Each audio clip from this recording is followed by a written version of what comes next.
Buenas tardes, mi nombre es César Augusto Arango Dávila, soy psiquiatra, doctor en neurociencias y trabajo para la Fundación Valle de Lili de Cali desde hace más de 10 años. Para mí ha sido siempre un orgullo trabajar en esta institución que da muchísimas oportunidades de desarrollo profesional, y dentro de todas estas posibilidades está la opción de estar en contacto con las personas. Siempre le he insistido a mis estudiantes, a mis residentes, que es función nuestra tratar de generar procesos de educación, porque, digamos, los problemas relacionados con la salud mental son muy importantes y son muy comunes, y creo que pues este momento es un momento supremamente particular, porque tenemos, digamos, el peso de una pandemia que ha venido limitando muchas cosas de nuestras vidas, y desde el 28 de marzo pues aparece el paro nacional, en donde han ocurrido otra serie de cosas que nos han generado temor. Les tengo que decir que yo también he sentido temor, y podría decir que en algún momento tuve mucho temor, mucho miedo, ansiedad. Y me he preguntado por qué esta situación nos afecta tanto, porque, digamos, en la pandemia nosotros nos acomodamos, dijimos, bueno, esto es una pandemia, nos tocó usar tapabocas, debemos cuidarnos, el distanciamiento social, lavarnos las manos. Digamos, en la pandemia teníamos una serie de elementos claros y además una esperanza de que la pandemia iba a pasar, que iban a llegar las vacunas. De hecho ya nos están vacunando, y en muchos países del mundo ya hay como una resolución un poco de esa situación. Lo que nos ocurre ahora es una situación muy particular, y yo lo he podido sentir mucho en mis pacientes, en los familiares cercanos, muchas personas que se me acercan muy atemorizadas. Entonces yo me he preguntado, ese temor tan grande, como ese miedo, ¿a qué se debe? Pues, o sea, ¿cuál es la circunstancia psicológica que está detrás de eso? Lo primero que hay que decir es que ante una situación amenazante, pues es normal sentir miedo. Digamos, el miedo o la ansiedad es una forma de nosotros estar alertas para defendernos de una situación traumática, ¿sí? Es decir, si usted ha sentido ansiedad, eso no quiere decir que esté enfermo o que tiene un trastorno de ansiedad o que requiere un tratamiento por psiquiatría o por psicología, no. Es un poco natural sentir ansiedad y un poco de desasosiego en estos momentos, ¿sí? Lo que ocurre es que la situación nos mueve cosas muy primitivas. ¿Qué quiere decir primitivo? Como hemos estado escuchando noticias, hemos visto la destrucción de las calles, la destrucción de la ciudad, ¿sí? Eso genera muchísimo temor, porque es que de alguna manera la ciudad representa nuestro hogar, es decir, es el sitio donde nosotros vivimos. Es decir, uno sale de su casa y queda metido en la ciudad. O sea, la ciudad hace parte de nuestro entorno y de nuestra vivienda. Por lo tanto, sentir uno vulnerado su sitio de vivienda, de alguna manera, genera mucho temor. Y creo que otro de los temores grandes es el temor de las azonadas, es decir, de esta cuestión de que unas personas se meten en los centros comerciales, se meten en los supermercados, y se pueden meter incluso en sitios de vivienda. Entonces nosotros pensamos que eso nos va a ocurrir, ¿ya? Nosotros por principio tenemos como en nuestra estructura mental un espacio nuestro, y es un espacio que cuidamos, y a ese espacio que es nuestra casa solamente pueden entrar las personas que nosotros autoricemos, nuestros amigos, nuestra familia, pero en ningún momento permitimos que entre el que quiera. Siempre a nuestra casa entran exclusivamente las personas que están cercanas a nosotros. Algunas veces entrará pues el plomero, pero son personas conocidas que nosotros reconocemos que pueden entrar. Pero se nos genera inmediatamente la fantasía de que nuestra casa pueda ser además violentada. Eso genera mucho temor. Pero ese es el temor de nuestras vivencias como muy primarias, porque realmente pues hemos visto la situación, pero eso no está ocurriendo en nuestra casa realmente. Es decir, lo que se hace es que el temor se vuelve muchísimo más grande, se magnifica y empezamos a sentir miedo y ansiedad. Entonces, ese miedo tiene como unas razones muy profundas en nuestra vida, pero no podemos dejarnos llevar por el miedo, porque es que si ya empezamos a vincularnos más al tema del miedo y no al tema de que las cosas pueden mejorar o que estoy bien, de que no me está faltando nada en este momento, esperemos a ver qué pasa, como tener una esperanza. Si yo me vinculo más al tema de que esto se acabó, pues voy a sufrir mucho. Entonces, nosotros tenemos dos posibilidades. Una posibilidad es mirar todas las noticias catastróficas, mirar todas las cosas desastrosas, mirar todo lo grave que está ocurriendo, angustiarnos, decir que esto no tiene salida, de que esto no va a haber posibilidad de nada, de que esto está muy fregado. Y entonces, en esa medida en que yo me voy angustiando, mi cuerpo se va alterando conmigo. Es decir, cada que yo estoy angustiado, produzco adrenalina, que es una sustancia que aumenta la frecuencia cardíaca y aumenta la presión arterial, se me aumenta el cortisol. Cada que yo estoy angustiado, pues voy a liberar esas sustancias. Pero si yo tengo mecanismos para tranquilizarme, esas sustancias que produce mi cuerpo vuelven a su nivel normal. Pero si yo permanezco ansioso, pues cada vez me voy a sentir peor. Esa es una de las condiciones. Hay un momento en que nosotros podemos agenciar esta situación que es difícil. Es muy importante, quería hacer esta introducción pues como para que tengamos claro de que nosotros sí podemos hacer lo que podamos hacer por nosotros y lo que podamos cambiar. Es decir, y con esa idea es con la que tenemos que ligarnos, con la idea de lo que está en manos nuestras. Nosotros no podemos ligarnos y sufrir con ideas de cosas que no están en manos nuestras. Es decir, hay muchas cosas que se salen de nuestra posibilidad de resolverlas.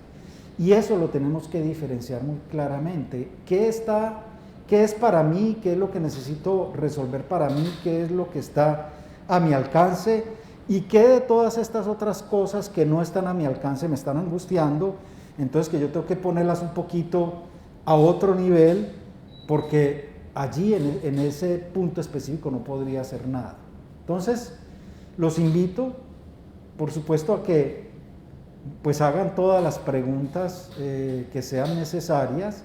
Quise hacer esta introducción para que entendamos que el temor en este momento, el miedo y la ansiedad son síntomas, son manifestaciones, digamos, no son síntomas, son manifestaciones normales de nuestra vida, de la circunstancia actual, pero lo que sí tenemos que hacer y saber es cómo vamos a hacer el manejo de esa ansiedad, de esa tristeza, de ese desasosiego que nos está generando esta sumatoria de situaciones en nuestro país. Entonces, ya desde esta mañana, muy amablemente, varias de las personas que han estado interesadas en esta actividad nos escribieron algunas preguntas. Y voy a incluso empezar un poco en orden las preguntas, como fueron llegando. Y una de las preguntas de Daniela es: cómo tratar la tristeza y desesperanza ante esta situación, ¿sí? Aquí el término que introduce Daniela es el término de desesperanza. Y si ustedes han escuchado a nuestros abuelos y al saber popular, ellos dicen, la esperanza es lo último que debe perderse, ¿ya? Es decir, nosotros debemos, a pesar de que la situación sea muy complicada, siempre tener esperanza. Es como una especie de aspirinita o una especie de, no sé, de analgésico que le ponemos a nuestro dolor, porque lo que tenemos que pensar es que las situaciones podrían mejorar. Entonces, por supuesto, y no quiero negar que en algún momento tengamos desesperanza. De hecho, hay varias preguntas en donde dicen, ¿esto para dónde va? Doctor, ¿qué vamos a hacer? Yo no le veo salida a esto, ¿ya? Pues que resulta de que la salida de esto no la podemos dar nosotros. La salida de esto, hay unos actores que están por fuera, que están bregando a resolver la situación.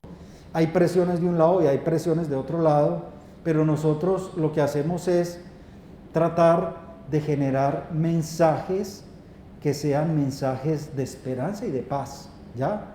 Ustedes dirán, pero ¿cómo así que mensajes de esperanza y paz? Pues claro, yo ya me ha tocado ver, no solamente entre amigos, me ha tocado ver entre familiares, que uno tiene una postura y el otro tiene otra postura, y entonces cada uno piensa que este problema es como él piensa, y se podría resolver de la manera como él piensa, y el causante fue como él piensa.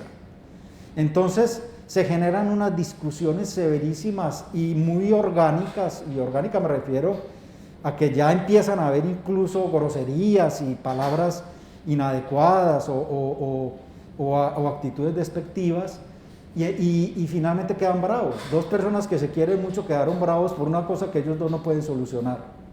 Entonces, nosotros tenemos que delimitar muy bien cuál es nuestro papel en esta crisis, dónde estamos. Y dónde estamos tiene que ver con diferentes elementos que nos pueden ayudar a gerenciar esta situación. Y los elementos los estuve trabajando con mi grupo de residentes de la fundación y tiene que ver un poco con, primero, conocer lo que son los primeros auxilios emocionales. Es decir, cualquiera de ustedes puede ofrecer primeros auxilios emocionales y voy a explicar brevemente en qué consiste eso. Un segundo punto es el manejo de la información. Yo creo que uno de los aspectos que más nos han generado malestares, desasosiegos, conflictos, situaciones, es que tenemos unos sistemas de información supremamente prominentes, tenemos diferentes redes sociales, tenemos diferentes accesos a la información, y creo que lo que yo he percibido es que las personas se pueden intoxicar con la información.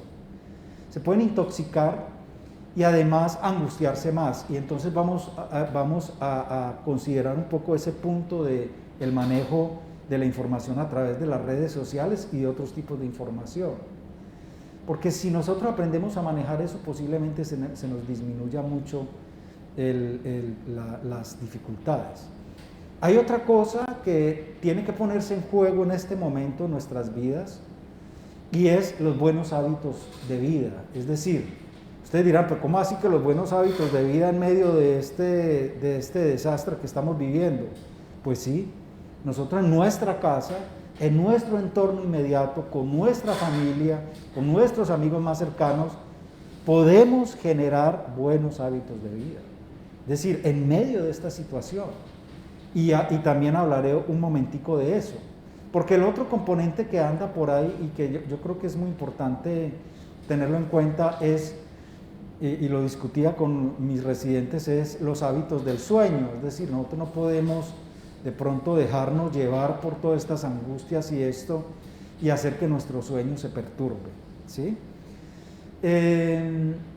creo que esos elementos es muy importante tenerlos en cuenta y creo que esos tienen que ver con el manejo de la tristeza y específicamente refiriéndome a la pregunta de Daniela, porque ¿qué me pone a mí triste? Me pone triste ver el desastre, por supuesto, el desastre puede poner triste a muchas personas, pero ese desastre que está ocurriendo afuera, ¿ya? Que es circunstancia de un problema, llamémoslo político, no sé, es un conflicto social, esa situación, yo estoy en un punto en donde yo no soy el principal actor de esa situación, por lo tanto, mi punto en este momento es que en el contexto de mi casa no se permee de una manera significativa ese desastre, es decir, yo sigo con mis rutinas en mi casa, solamente veo información durante ciertos periodos del día, puede ser en la mañana y puede ser en la noche, media hora. Trato de tener mi celular un poco retirado de mi actividad. Si yo estoy cocinando, pues estoy cocinando, no estoy viendo el celular. Si yo estoy arreglando mi habitación, pues la estoy arreglando. Si estoy trabajando, estoy trabajando. Y toda esa información que nos llega a través de activaciones en el celular me pueden perturbar y me pueden empezar a generar un estado de tensión permanente. ¿Por qué? La información que llega por internet se ha comprobado en muchos estudios que las noticias falsas se transmiten 6 veces más que las noticias verdaderas. Es decir, las noticias alarmantes, las noticias que no tienen un sustento en la realidad, las noticias inventadas, las noticias hechas por aquellas personas expertas en generar caos, esas noticias se transmiten más rápidamente, 6 veces más. Eso digamos en el contexto de la informática y de los complejos de la información es una cosa estruendosa. Mientras que las noticias reales, las que están sustentadas en un aspecto ya sea científico o en una oficina de información seria, se transmiten mucho menos. Por cada 6 mensajes que mandan de las noticias inadecuadas, mandan un mensaje de las noticias adecuadas. De hecho, los expertos en informática y eso han mostrado que la gente cuando quiere saber algo se va a información y el internet como que facilita información que no es seria, ¿ya? Digamos, la gente no se va a la información científica, sino también en un porcentaje bajo, más o menos el 20% de los internautas, de los que viajan por internet, el 20% van a fuentes serias. El otro 80% buscan lo primero que se les ocurre y si le están diciendo una mentira se la creen y la mandan, ¿ya? O la replican, o ocurre eso. Entonces, un primer punto que tiene que ver con nuestra ansiedad y nuestra tristeza es el manejo de la información. De hecho, estaba comentándole a algunas personas de una revista que pues un material que estuve revisando sobre la sociedad hiperconectada, y realmente la conclusión a la que llegan es que no estamos lo que nos está llegando por internet en gran medida no es información. En gran medida es desinformación. Entonces, si nosotros logramos saber y logramos tener la suspicacia de mirar, mire, este mensaje, yo no creo que esto ocurra, esto es una cosa muy dramática, nos han llegado mensajes, a mí me han llegado mensajes de situaciones que, no sé, unas catástrofes, que no están ocurriendo y que no van a ocurrir, o diciendo que va a haber un ataque no sé qué, una serie de cosas que uno no sabe de dónde viene. Entonces, esa información es mejor no tenerla en cuenta, Entonces, todos esos sistemas de alarma que tiene el celular para decirte que te llegó un mensaje de WhatsApp, que te llegó un mail, para decirle que le llegó un mensaje a través de Instagram, eso es mejor silenciarlo, porque si usted está haciendo sus actividades y está permanentemente en contacto con ese sistema de información, pues su vida se va a complicar mucho y usted no se va a poder concentrar y va a incrementar la ansiedad, y la ansiedad se va acompañando después de tristeza, y esa tristeza se va acompañando de desesperanza. Entonces, un elemento fundamental es ese, es hacer un uso adecuado de la información y de las redes sociales. Además, ¿qué otras cosas hacemos? Tratar de conservar una rutina en nuestra casa. Ahora casi no podemos salir. Yo siempre aprendí de un amigo que trabajó en la Fundación Valle de Lili la regla del 8. La regla del 8 dice que uno debería trabajar 8 horas, muy bien trabajaditas, descansar 8 horas, es decir, comer, estar con la familia, jugar, no sé, hacer cosas diferentes, las otras 8 horas, y 8 horas de sueño. Digamos, si nosotros tenemos en cuenta en nuestra vida la regla del 8, seguramente eso va a tener unas repercusiones importantes en nuestro estado emocional. Entonces es mantener una rutina en la casa, esa rutina bien establecida, comer a las horas que es muy importante que en la familia se reúnan, ya sea cayendo la tarde, a conversar incluso de la situación, incluso si hay puntos de vista diferentes, pues que cada uno exprese su punto de vista. Eso es como estar en un púlpito y yo decir, mire, yo pienso esto y esto y eso me ayuda a sacar la cosa, y puede que yo no esté de acuerdo, que el otro también diga su punto de vista, ¿no? Entonces, ese es un aspecto importante. El otro aspecto importante a tener en cuenta es que a pesar de la situación debemos movernos un poco en la casa y hacer ejercicio. Se recomienda por lo menos hacer 150 minutos de ejercicio a la semana. O sea que esto dividido en la semana son 4 o 5 días de 40, 50 minutos de hacer un ejercicio aeróbico. En este momento incluso los mismos sistemas nos ayudan. En YouTube encuentra uno series de ejercicios, encuentra uno tutoriales, o hay programas, o usted ya sabe qué hace. Si puede salir a trotar alrededor de su casa, pues trota alrededor de su casa. Si no hace ejercicio dentro de la casa, pues unas pesitas pequeñas. Lo importante es como que podamos también recurrir a eso, porque el ejercicio físico tiene un efecto supremamente positivo sobre el cerebro y sobre la atenuación de los síntomas de ansiedad y los síntomas depresivos y esto. Entonces, eso hay que tenerlo en cuenta, la cuestión de que tenemos que sacar el tiempo a pesar de la circunstancia para hacer ejercicio. Bueno, entonces, no sé, me llegaron unos mensajes, los voy a ver rápidamente.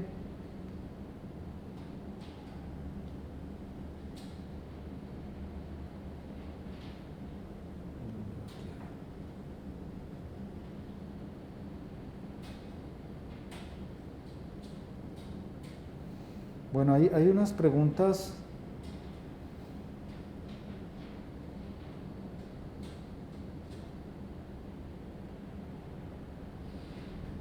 Bueno, hay unas preguntas muy interesantes. Voy a tomar aquí algunas juntas porque se refieren a lo mismo. Hay otra pregunta muy dura, muy fuerte, pues de una persona pues que hace la pregunta muy reservadamente y es una situación difícil. Ya le voy a dar algunas recomendaciones. Varios preguntan que se les ha alterado el sueño. Realmente el sueño se ha alterado en una gran cantidad de personas, ¿no? En un estudio que nosotros hicimos, aquí en la Fundación Valle de Lili, cuando empezó la pandemia, nos dimos cuenta que más o menos el 60% de las personas no estaban durmiendo bien, tenían mucha preocupación, o algo pasaba en su rutina, se alteró su rutina, entonces como ya no estaba trabajando en una empresa, sino que estaba trabajando en su casa, se alteró un poco como su secuencia de actividades en el día, y cuando se iba a acostar ya no tenía sueño, se demoraba para dormir o dormía muy intranquilo, ¿ya? Afortunadamente tenemos la opción de recurrir a lo que nosotros denominamos, y los somnólogos, los expertos en sueño, denominan la higiene del sueño. O sea, así como nosotros tenemos higiene para lavarnos los dientes, para bañarnos todos los días, también tenemos que tener una higiene del sueño. Es decir, hacer que el momento del sueño sea el más apropiado para nosotros poder dormir tranquilamente. Y eso implica varias cosas. Uno de los principales aspectos de la higiene del sueño es que uno no puede acostarse a dormir viendo noticias catastróficas, viéndolas desde la cama, uno bregando a dormirse y viendo pues que están saqueando y que están haciendo cosas, están sucediendo cosas inaceptables para uno, eso necesariamente puede perturbar el sueño. Entonces, lo que más se recomienda es como irnos preparando para el sueño, es decir, si usted se acuesta a las 10 de la noche, pues ya no vea más televisión después de las 9 de la noche, más bien póngase a leer un libro, a conversar con su familia, a hacer otra cosa diferente, de tal manera de que la actividad que esté haciendo sea un poco más apacible que la actividad que tenía inicialmente. O sea, de ver televisión o trabajar en el computador o estar haciendo otras cosas, más bien como que va preparándose para ese momento del dormir. Entonces lo que se recomienda es que desde una hora antes no se vea televisión digamos, no estar estimulado con información. Entonces se pone a leer un libro de cuentos o un libro que usted quiera leer hace mucho tiempo y empieza a leerlo y eso le va a permitir que se duerma más fácil. Lo otro es que es importante siempre tratar de establecer una rutina en el sueño, es decir, como acostarse ojalá a la misma hora siempre, ¿no? Como que nuestro organismo tiene una cosa como un cronómetro interno que nos ayuda a saber que siempre si yo a las 10 me acuesto se va generando un reflejo en donde ya como que mi cerebro sabe que esa es la hora de acostarme, ¿ya? Por supuesto que acostarnos muy cómodamente, con ropa cómoda, en un sitio donde el ambiente no sea muy acalorado, donde haya buena ventilación, donde yo pueda estar realmente plácido y tranquilo, ¿ya? Sí, en ocasiones la valeriana, el agüita, la leche con lechuga, todas estas medidas caseras que hay pueden servir siempre y cuando se tengan en cuenta estos aspectos de la higiene del sueño, ¿sí? Hay dos cosas que hay que señalar en este sentido. Una de las cosas es que usted no se puede acostar a pensar en que se tiene que dormir. Por ejemplo, usted lleva varios días en que no duerme bien, se demora mucho para dormirse o no ha dormido, entonces usted empieza a acostarse con la angustia de que no se va a dormir. Y entonces cuando se acuesta usted está pensando en que se tiene que dormir y uno no se duerme pensando en que se tiene que dormir. Si ustedes recuerdan las épocas en que han dormido bien, uno se duerme espontáneamente, usualmente pensando en alguna cosa. Yo por lo menos tengo en mi repertorio varios sucesos de mi vida y una película muy bonita que vi, y cuando me quiero dormir empiezo a pensar en esa película y me voy quedando dormido, ¿ya? Es decir, no hay que pensar en que, porque la persona dice, no, me tengo que dormir, si no, vea, ya pasó media hora y no me he dormido, no. Entonces, pensando en que se tiene que dormir, no se duerme. Hay que pensar en cualquier otra cosa, menos en que se tiene que dormir. Hay personas que dicen, no, yo me pongo a rezar, y yo empiezo a rezar. Incluso el cuento de contar ovejitas que aparece en los cuentos de niños, que dice que uno cuenta ovejas, una oveja, otra oveja, mucha gente se duerme, aunque ustedes no lo crean, se duerme contando ovejitas. ¿Cómo? Sí, entonces hay varias cosas que hay que tener en cuenta en ese sentido. Hay muchas maneras que lo hace la gente. Lo otro es que uno se puede despertar por la noche y es normal despertar. Nosotros tenemos unos ciclos del sueño en donde uno se profundiza, recién se duerme y después se vuelve un poquito superficial el sueño y después vuelve y se duerme y se vuelve superficial, es decir, como unos ciclos que duran como una hora y media, cada vez son un poquito más cortos, pero en ese ciclo uno se puede despertar. De hecho, los expertos en sueño comprueban que casi todas las personas se despiertan en algún momento de la noche, lo que es que no se acuerdan, pero uno se despierta, se voltea para el otro lado y sigue durmiendo, ¿ya? Entonces, es muy importante eso, es muy importante saber que es normal despertarse. Y yo, ¿por qué lo insisto? Porque hay personas que se angustian cuando se despiertan. Es decir, se acostaron a dormir a las 10 de la noche y a las 11:40 se despertaron y se angustiaron porque miraron el reloj y vieron que eran 11:40 y que se despertó. Y la angustia que siente termina de despertarlo y ahí sí que le da dificultad volverse a dormir. No, hay que saber que si usted se despierta 1 hora y media después de haberse dormido, 2 horitas después, es normal. Entonces usted se voltea para el otro lado y no hace más. Porque una de las recomendaciones también en estos aspectos de higiene del sueño es no mirar el reloj por la noche. Si usted tiene que despertar a las 5 de la mañana, pues ponga el despertador a las 5 de la mañana, pero deje el reloj en un sitio en donde usted no pueda verlo. Porque es que eso también es un factor de angustia. La persona se despierta, mira el reloj, ay, son las 2 de la mañana y me desperté. No, yo no dormí bien. Entonces ya con esa angustia se acaba de despertar. Si usted se despertó a las 2 de la mañana, no mira el reloj, sabe que es normal despertarse, se voltea para el otro lado y piensa en cualquier cosa, pues vuelve otra vez y se queda dormido. Es decir, muchos de los casos que yo veo de problemas del sueño tienen que ver con eso, que la persona está muy angustiada porque tiene que dormir. Y el sueño es algo automático que aparece en nuestro organismo. Algo que facilita mucho el sueño es también hacer ejercicio en la mañana.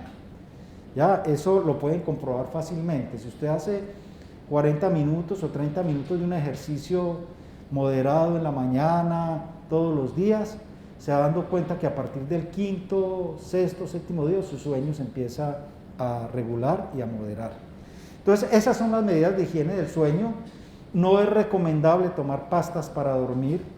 Es decir, las pastas para dormir solamente las debe mandar o formular un psiquiatra o un neurólogo o una persona experta en sueño. He visto muchos problemas con las pastas para dormir, no se pueden tomar deliberadamente y además, otro aspecto que creo que es muy importante señalar es que muchas veces la alteración del sueño es causada por otra cosa que se está generando en el organismo. ¿Ya? Por ejemplo, los trastornos depresivos, o sea, la enfermedad depresiva, y aquí quiero hacer esa diferenciación porque uno normalmente puede deprimir, como lo contó ahora Daniela acá, ella ha sentido tristeza. Digamos que eso puede darse en este momento y estoy dando algunas pautas para poder, digamos, como manejar esa tristeza. Pero ya cuando hay una alteración severa del sueño, cuando la persona ya empieza que no se puede concentrar en nada, que no puede hacer nada, incluso se le altera el temperamento y se vuelve muy de mal genio, irritable y no puede dormir en la noche y deja de comer y empieza a perder peso, ya no estamos hablando de una depresión normal. Ahí en ese caso estamos hablando de un trastorno depresivo. Y en el trastorno depresivo sí hay una alteración severa del sueño y ese trastorno depresivo sí necesita atención por psiquiatría. Es decir, antes de que avance, porque en el trastorno depresivo la persona ya llega al momento en que no se quiere levantar de la cama, de que no puede trabajar, no puede atender a sus hijos, empieza a pensar cosas inadecuadas, a rumiar ideas de que todo se acabó, a pensar en que no vale la pena nada, y lo peor de esto es que empiezan a aparecer ideas suicidas. Eso sí lo tenemos que diferenciar muy bien.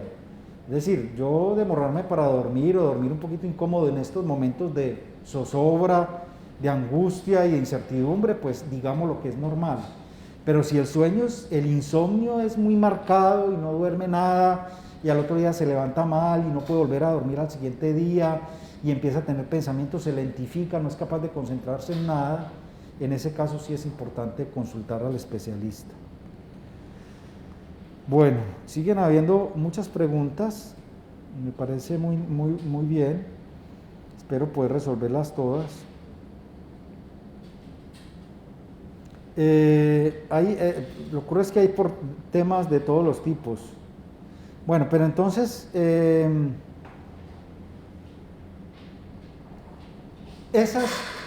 entonces, ya como resumiendo un poco la cuestión de la ansiedad, la manera de manejar la ansiedad es saber que las dificultades que están ocurriendo afuera, hay muchas cosas en las cuales nosotros no podemos intervenir, ya son situaciones que se nos salen de las manos, y entonces esas situaciones simplemente las observamos, miramos cómo van evolucionando.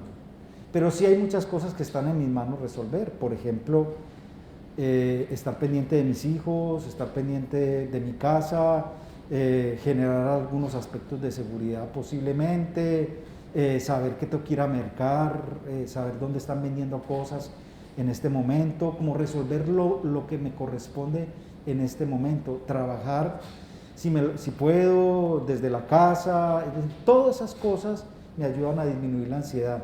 Lo que me incrementa la ansiedad es estar centrado en las noticias, mirando el drama que está viviendo Colombia, meternos ahí y no salirnos de ahí, nos toca sustraernos. Ese es un mecanismo psicológico que tenemos que usar y que lo usamos con mucha frecuencia en muchas situaciones difíciles, ¿no? Cuando uno tiene una situación muy dramática, pues uno necesariamente trata de no quedarse metido en la situación dramática, sino de tratar de salirse de ella. Bueno, aquí hay otra pregunta relacionada con, yo miro aquí el orden.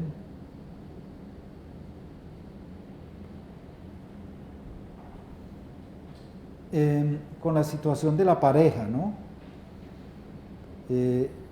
Muy llamativamente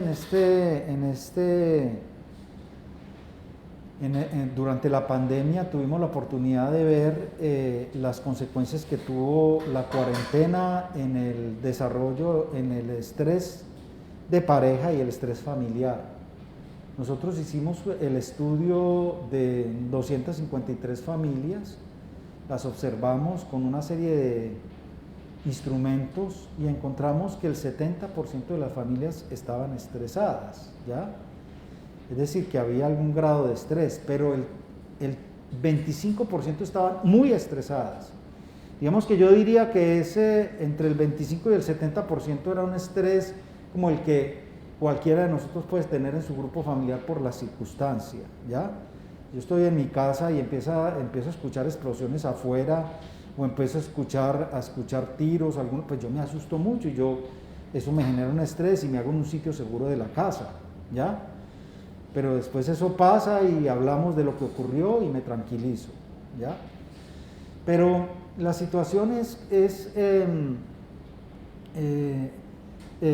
que muchas veces hay varios integrantes de la familia muy estresados y cuando hay varios integrantes de la familia muy estresados, pues unos estresan a los otros.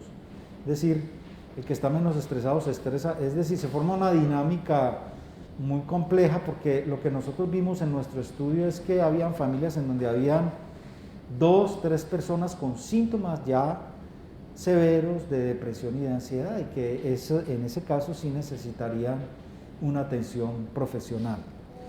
Pero nosotros con frecuencia vemos situaciones difíciles, personas sufriendo, y aquí yo creo que es el momento de hablar de qué es eso de los primeros auxilios psicológicos.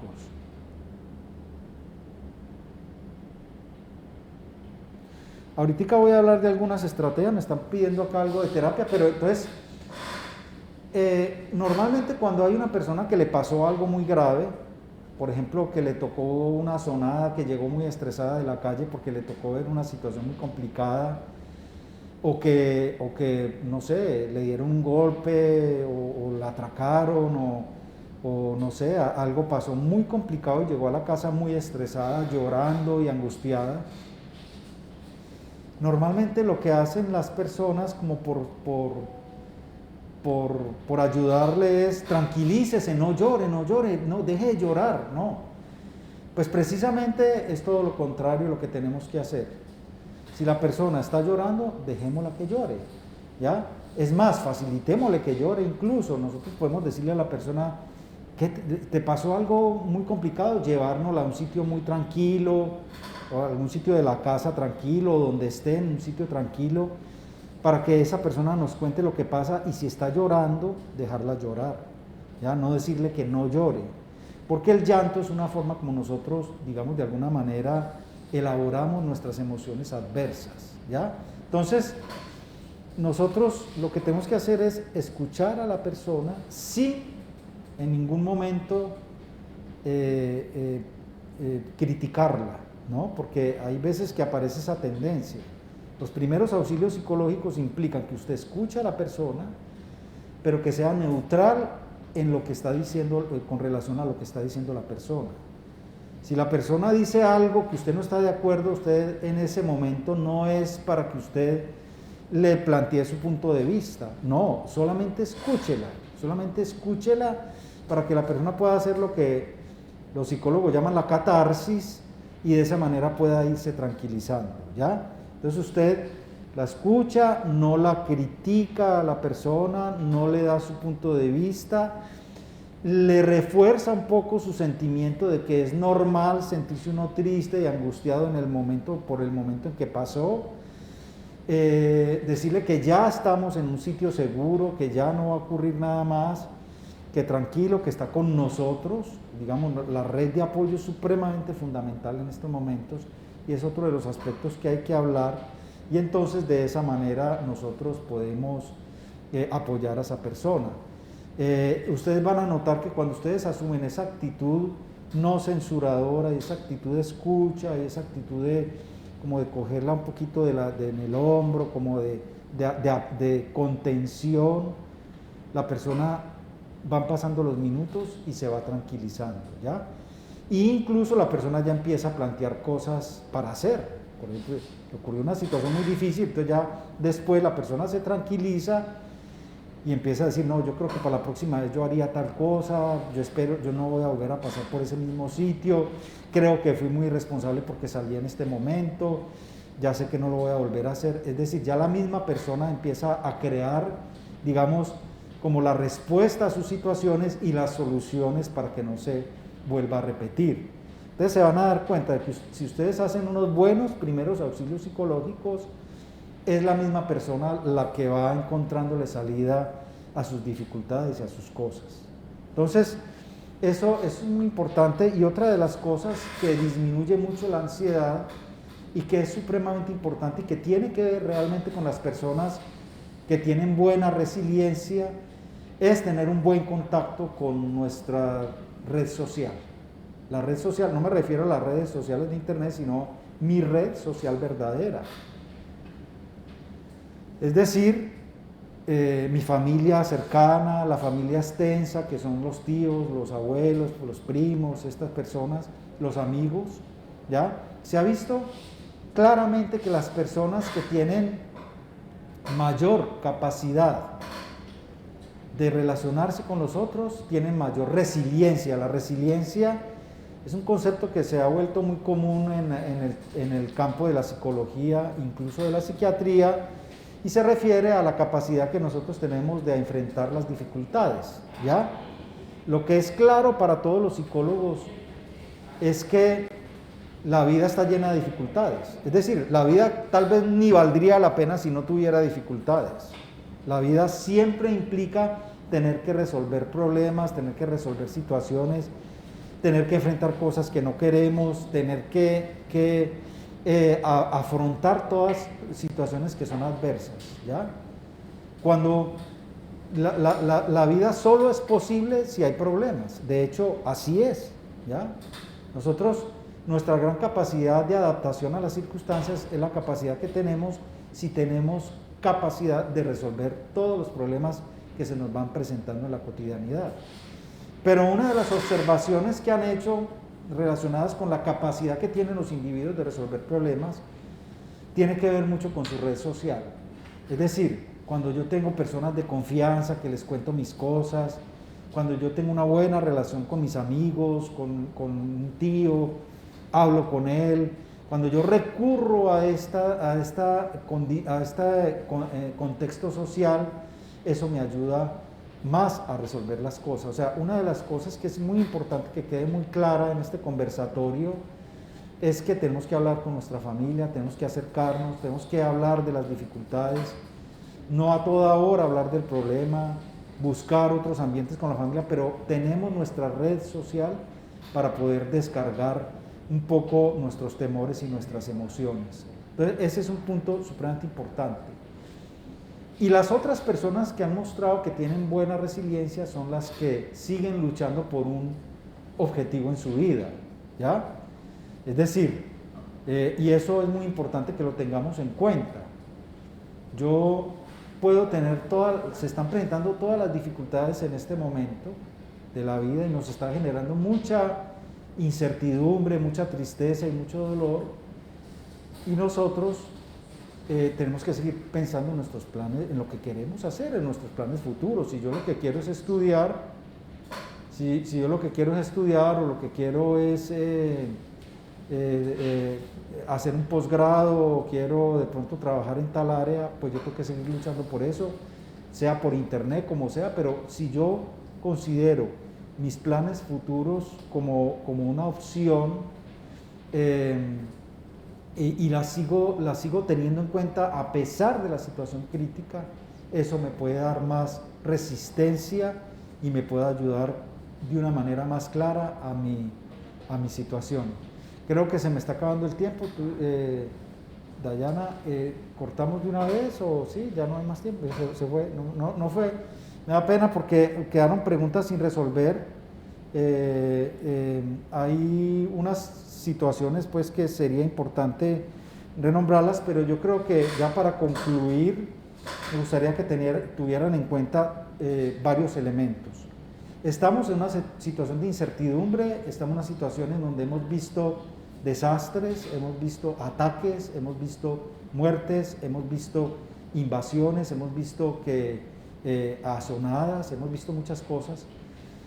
Y eso magnifica el temor que nosotros podemos tener, pero que no nos va a ocurrir. Es decir, ¿por qué? Porque yo vivo en mi casa, un sitio, a mí no me van a meter las personas allí, yo me estoy cuidando, o sea, es decir, lo que nosotros vemos en el entorno pensamos que nos puede ocurrir, pero nosotros estamos haciendo todas las cosas y todas las prevenciones y todas las situaciones para que no nos ocurra.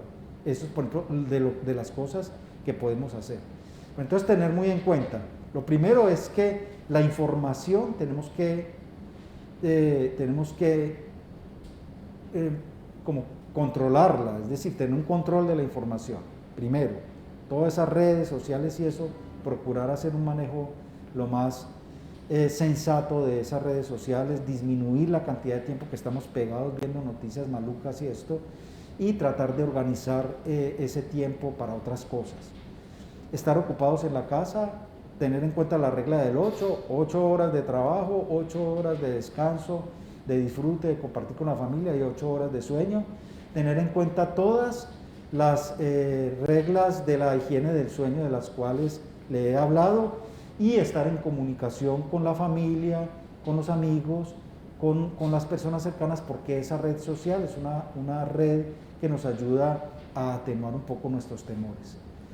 Pues les agradezco muchísimo la presencia en esta actividad. Me disculpan que de pronto algunas preguntas no pude resolverlas, pues no hubo tiempo, pero pues en otra oportunidad se podrá hacer. Muchas gracias.